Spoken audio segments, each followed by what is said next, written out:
አንዱ ለሶስት ግለሰቦችን አምጥቶ ተደራድሬ ያመጣኋቸው አይደል እጅ ሰጡኝ ነው በተዘዋዋሪ እንደዛ አይነት ድርድር እኮ ታይቶም ተሰምቶም አይታወቅም። ድርድር ብሎ የድርድርን ምንነት እንደማናቅ ቺት ለማድረግ አይሞከር። መጀመሪያ መቆም ያለበት ጦርነቱ ነው። ጦርነቱን ለማቆም ጦርነቱ ላይ እየተሳተፉ ያሉ አካላት በሙሉ ድርድር ማድረግ አለባቸው። እንደሚባለው ግን እጅ ስጠኝ ልደምስስህ አይነት ድርድር አይደለም። እነዛም ሰዎች ጥያቄ አላቸው፣ ህዝብም ጥያቄ አለው። ከግለሰብ ጋር የሚደረግ ድርድር የለም። ግለሰቦቹ ያ ድርድር አይደለም እጅ ሰጠኝ ድርጅቱማ አይደለም ማለት ነው። እኔ ለነሱ አሁን መከራከር አልፈልግም። ግን አንድን ግለሰብ አምጥቶ ወይም ደግሞ አንዱ ለሶስት ግለሰቦችን አምጥቶ ተደራድሬ ያመጣኋቸው አይደል እጅ ሰጡኝ ነው በተዘዋዋሪ እንደዛ አይነት ድርድር እኮ ታይቶም ተሰምቶም አይታወቅም። ያን እንኳን ድርድር ብናነሳ ቺት ያደረገው የኢትዮጵያን ህዝብ ብቻ ሳይሆን የዓለም አቀፍ ቦዲዎችንም ጭምር ነው። ምክንያቱም ከድርጅት ጋር አይደለም የተደራደረው። ድርጅት ነን ይላሉ። ለምሳሌ ድርጅቱ እኮ አልተደራደርኩም ማለት አንድ ሰዎች ወጥተው ስለወጡ ለሁለት ተከፈለ ማለትም አትችልም። የድርድሩ እኮ አንዱም እኮ አፍተር ማዙን ታያለ አይደለ? ምን ሆነ ከድርድሩ በኋላ? ጦርነት ቆመ አልቆመም? የመቆም አዝማሚያም የለውም። ምንድነው ድርድር ታዲያ? ከማን ጋር ነው የተደራደረው? እጅ ሰጡኝ ከሆነ ይበል አይ ዶንት ኬር። እኔ እጅ ሰጡት አልሰጡት አይደለም ፖይንቴ።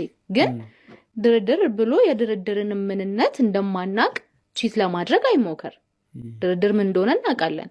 አሁንም መጥቶ ከታጣቂዎች ጋርም ሆነ ከፓርቲዎች ጋር እንደዚህ አይነት ድርድር አደረኩ ቢል አክሴፕተብል አይደለም። ይሄ ህዝብ ተስፋ ቆርጧል በፓርቲ ፖለቲካ። ፓርቲ የሚባል ነገር መስማት አይፈልግም። ምክንያቱም ምንድነው ምን ፋይል ምን ለውጥ መጣ ምን ተፈየደ ለህዝብ?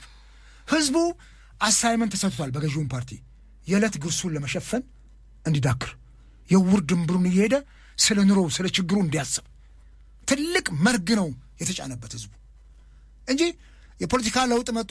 እንዲያውም አሁን እኮ ህዝቡ እንደየእምነቱ ለፈጣሪ ሰተነዋል። እግዚአብሔር ይፍረድ፣ እሱ የሚበጀንን ዘመን ያምጣልን ነው የሚለው ህዝቡ። ቱ ዛት ኤክስቴንት በሀገሩ ፖለቲካ ህዝቡ ተስፋ እንዲቆርጥ ያደረገው አገዛዙም ነው፣ ፖለቲካ ፓርቲዎችም ናቸው፣ ስርዓቱም ጭምር ነው። ይሄ ህዝብ ነገ እኮ ዓለም እንደዘመነችው ይዘመንና በካርዱ እኮ መቀየር የሚችልበት ዘመን እኮ ይመጣል። ምንም ጥርጥር የለውም። ከሌላው ዓለም ጋር እኛ ባንቀላቀል ልጆቻችን ባይቀላቀሉ የልጅ ልጆቻችን እኮ ይደርሳሉ። ማንም ብቻውን ከዓለም ተለይቶ ደሴት ሆኖ መኖር አይችልም። ብልጽግና የተለየ ደሴት የለውም ከሌላው ዓለም የምርጫ ሂደት ተነጥሎ፣ እሱም ዕድሜ ልኩን አይገዛምና። ስለዚህ መሆን ያለበት ህዝቡ የምርጫው ተሳትፎ እንዲያድግ ገዢውን ፓርቲ መስራት አለበት። ይሄ አምቆ በያዛቸውና በኋላ እናነሳው እንደሆነ አላውቅም። ትልቁ ደግሞ የሚዲያ ተቋሞች ናቸው። አራተኛ መንግስት ተብሎ የሚታሰቡት እሱንም እናነሳው። እሱ ላይ ስንመጣ ሸሸ ገዳሜ እያለ የአገር ሰዓት የሚያቃጥል ምንም ረብ የሌለው ነገር ሲላዘንበት የሚውል ኢቢሲና እነ ፋናን የመሳሰሉ የመንግስት ሚዲያዎች ምን አለበት ህዝቡ መብቱን ለማስከበር ዲሞክራሲውን ኤክሰርሳይዝ ለማድረግ እንዲመርጥ ቅስቀሳ ቢያደርጉ። ይሄን አያደርግም ብልጽግና መቼም። ባለፈው ከሚዲያ ጋር ተያይዘው ኢዜማ ውስጥ በገመገም ነው በዚህ ሰነድ ውስጥ የሚገርምሽ ነገር ሚዲያዎች ለብልጽግና የማይመች የምርጫ ክርክር ከተደረገ ሰዓቱን አሳልፈው 5 ሰዓት 6 ሰዓት ከሌሊቱ ይለቁታል፣ ወይንም ያዘገዩትና ከተረሳ በኋላ ከ3 ሳምንት ምናምን። ይሄን በደንብ ገምገመናል።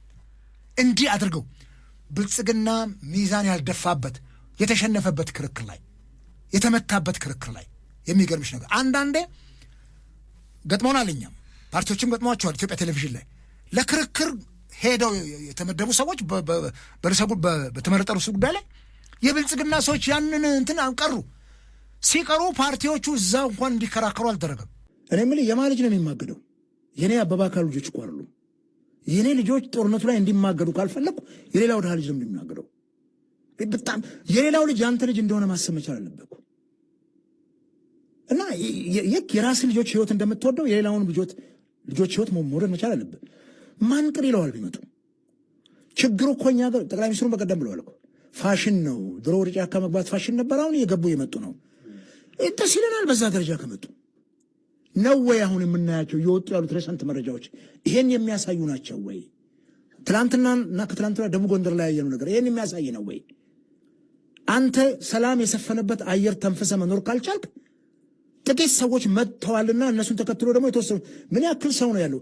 ምንድነው ያለው ፈንታው ሙሀቤ ቃል በቃል ያለው ቲቪ ላይ ቲቪ ወይም ፋና ላይ ፋኖ ጋር ከፍተኛ ሰራዊት ነው ያለው ብሎ ጎርጎርና ወደኋላ ተመልሰ ይው አንድ ሚዲያም ላይ ነገር ተነስቶ ቃል በቃል ኮሎኔል ፋንታሁን የተናገሩትን ነገር አስቀምጫለሁ።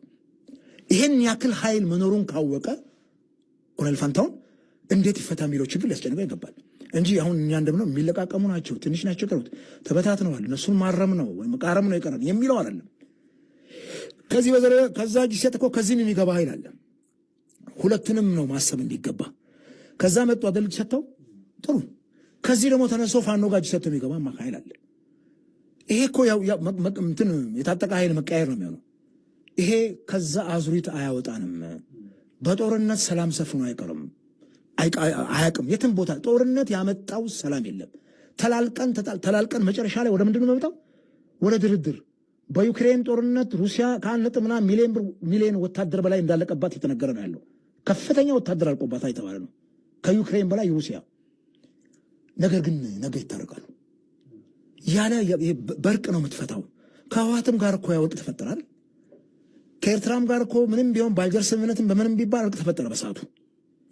ይሄንን ስናየው በርቅ ነው የሚፈታው። የአገር ውስጥ ጉዳይ ደግሞ የቤታችን ገበና ጉዳይ ነው። አሳልፈን ለሌላ ለውጭ አካል የምንሰጠው አይደለም። የውጭ ኃይሎች መጥተው እንዲገቡበት የምንፈቅደው። ስለዚህ ለእነኚህ ሰዎች እውቅና ሰጥቶ ተገቢውን ድርድር ማድረግ ነው። ምንድን ነው የምትፈልጉት? ሰጥቶ መቀበል ምንድን ነው? የቆማችሁለት ማህበረሰብ ተበድሏል ለምትሉት የአማራ ብሔረሰብ በሄደበት የኢትዮጵያ ክልል ሁሉ ሰርቶ መኖር የሚያስችለውን ፌቨራል ኮንዲሽን እናመቻቻለን፣ ሰላሙን እንጠብቃለን። ከዚህ በኋላ የሚፈናቀል የአማራ ህዝብ የትኛውን ቦታ የለም። ፔሬድ። ይሄንን የህግ የበላይነትን አስከብረህ ማሳየት ገባህ አይደለ? ያ ህዝብ የሚፈናቀለውን ስታቆም፣ የሚገደለውን ስታቆም፣ ታጣቂው ኃይል የሚያነሳው ጥያቄ እኮ ያጣል። ታጣቂው ኃይል አሁንም ጫካ ሄዶ የተዋጋ መፈናቀሉ፣ መገደሉ፣ መታፈኑ የማይቆም ከሆነ ግን ያ ኃይል የበለጠ ሞራል እያገኘ ነው የሚሄደው። ይሄው ዛሬም ገብተን እንኳን እየተዋጋን እየጮህን ይሄውና የእኛ ማህበረሰብ ይሄ በደል ሊደርሰበት ነው ይላል እኮ። ይሄንን መንግስት የህግ የበላይነትን የማስከበር አቅሙን አፈርጥመው ከክልሉ ኃይሎች ጋር መነጋገር ነው ያለበት። በድርድር ሰጥቶ መቀበል መርህ ካልሄድን የሀገራችንም እኮ በጣም በርካታ ባህሎች አሉ እኮ አለን እኮ። እኔ ጉጂ ኦሮሞ ውስጥ ነው ተወልጄ ያደግኩት። የጉጂ ማህበረሰብ የግዳ ስርዓት አለው እኮ። ከፍርድ ቤት በላይ እኮ የሚዳኝበት የእርቅ የሚፈጠር የድንበር ላይ ግጭት ትዝ ይለኛል። ሲዳማና ጉጂ ድንበር ላይ ነው የተወለድኩትና ሁለቱ ማህበረሰብ በግጦሽ በምን ትዝ ይለኛል ልጅ ሆነን ይጋደላሉ። የዛን ጊዜ የሁለቱም የሲዳማም የባህል አባቶች የጉጂም የገዳ ስርዓት እንትኖች ተመተው ችግሩን ፈተው ነው የሚሉት። ከብት አርደው ደም አፍሰው የሰው ደም ከሚፈስ የከብት ደም እንደ ባህላቸው አድርገው ይለያያሉ። ይሄ እንኳን ስርዓት እኮ ነበረን ያልተማሩ ወገኖቻችን። አሁን ግን ይሄን ለማድረግ ቀደም ጠቅላይ ሚኒስትሩም ከአብን የተነሳው ጥያቄ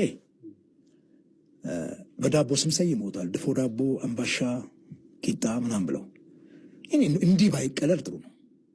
እውነት ነው እኮ የምልህ እንዲህ ይህን ያክል አውርደው ማየት ጥሩ አይደለም። ይሄ ስያሜ ያለ አሁን ሳይሰሙ ቀርተው ነው እሳቸው እና ዋው ምን እናድርግ?